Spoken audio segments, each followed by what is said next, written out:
তুলির খুব ইচ্ছা করছিল জগা দিয়ে ভাত খাওয়ার জন্য, মানে ডুমুর দিয়ে ভাত খাবে সে। সেই জন্য সবাই এই যে জগা গাছতলা চলে আসলাম। আর আপনাদের ভাই বড় একটা কুটা নিয়ে জগা পেরে দিচ্ছে। মেয়ে জগা খাবে, মানে ডুম্বুর, যে যেটাই বলুক, আমরা জগা বলি, আর কেউ আবার ডুম্বুর বলে। আর এই যে জগা পাড়া শুরু করে দিয়েছে। অনেকগুলো জগা এর মধ্যে পেরেও ফেলেছে। আর গাছ ভর্তি জগায় আসছে, থোকা থোকা জগা ধরছে ডালে ডালে। এতই সুন্দর দেখা যাচ্ছে জগা ধরে আছে।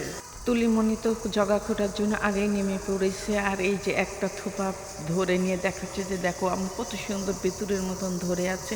আর এই তো খোঁটা হয়ে গেছে, এক ঝাঁকা মানে জগা পাড়া হয়েছে। সেই সুন্দর দেখাচ্ছে জগাগুলো, তাই না? এই যে নিয়ে বাসায় চলে আসলাম। বাসায় এসে বলতেছে আম্মু এখনই আমাকে কুটিয়ে ধুয়ে রান্না করে দাও। মেয়ে এখন আবদার করতেছে, করতেই তো হবে। আর এই যে আমি কুটা শুরু করে দিয়েছি, অনেকগুলো কুটিয়ে ফেলেছি। আর বেশি করবো না, কারণ আমার হাতের অবস্থা খুব খারাপ হয়ে গেছে। এই জগার কষে আমার হাতগুলো কালো হয়ে গেছে। দেখতে কেমন লাগছে হাতগুলো। এই তো এখন জবাগুলো ধুয়ে সেদ্ধ করে নেব। আর এ তো আমি সেদ্ধ করতেও দিয়েছি। আর এই সেদ্ধটা হবে মানে হাত দিয়ে আঙ্গুল দিয়ে টিপে দিলে যাতে গলে যায় সেইভাবে সেদ্ধ করতে হবে। আর এখানে আমি হলুদ আর লবণ দিয়ে সেদ্ধ করতে দিয়েছি। আর এ তো আমার জগা সেদ্ধ করাও হয়ে গেছে। এখন আমি নামিয়ে নেব। নামিয়ে নিয়ে এখন ঠান্ডা পানি দিয়ে ভালোভাবে ধুয়ে নিতে হবে, কারণ এটার কষ অনেক বের হয়েছে। তারপরে আমি এই যে পেঁয়াজ রসুন, এর মধ্যে কিন্তু রসুনও দিয়েছি, পেঁয়াজ রসুন কাঁচামরিচ দিয়ে এই পেঁয়াজ রসুনটা লাল লাল করে এখন ভেজে নেব।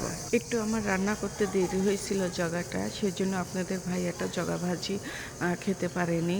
খুব খারাপ লাগলো, যখন খেতে বসেছিলাম খুব খারাপ লাগলো যে এত কষ্ট করে পারলো আর জগাটা খেয়ে যেতে পারলো না। এতে এর মধ্যে আমি একটু ডাল সম্বরা দিয়েছি। আমার পেঁয়াজটা লাল লাল করে ভাজা হয়ে গেছে, আমি এর মধ্যে ডাল সম্বরা দিয়ে দিয়েছি। আর এখন আমি জগাটাও এর মধ্যে দিয়ে দেবো। জগাটা এখন তেলে ভাজা ভাজা করতে হবে। আর এর মধ্যে আমি লবণ দিয়েছি, হলুদ দিয়েছি আর একটু ধনের গুঁড়া দিয়েছি। এইগুলো দিয়ে জগাটা ভালোভাবে ভাজা ভাজা করে নাড়তে হবে। এর তো আমার জগা ভাজা হয়ে গেছে। এত সুন্দর দেখা যাচ্ছে, খেতেও মজা হয়েছে, অনেক মজা হয়েছিল। দেখুন কত সুন্দর দেখা যাচ্ছে জগা ভাজাটা। আর দেখে আমি আর সহ্য হতে পারলাম না, খাওয়া শুরু করে দিছি। আর ভাত দিয়ে খেতে যে এতই মজা হয়েছে, রসুনগুলো এতই সুন্দর গলে গিয়েছিল। অনেক তৃপ্তি সহকারে এক প্লেট ভাত খেয়ে নিলাম। তো লিমনি বলতেছে তো আম্মু সেই টেস্ট হয়েছে, আমার কাছে অনেক মজা লাগছে। গাছেতে অনেক ধরে আছে, আবার একদিন পেরে রান্না করব। আমার কাছে অনেক মজা লাগছে। আজ এই পর্যন্ত, টাটা।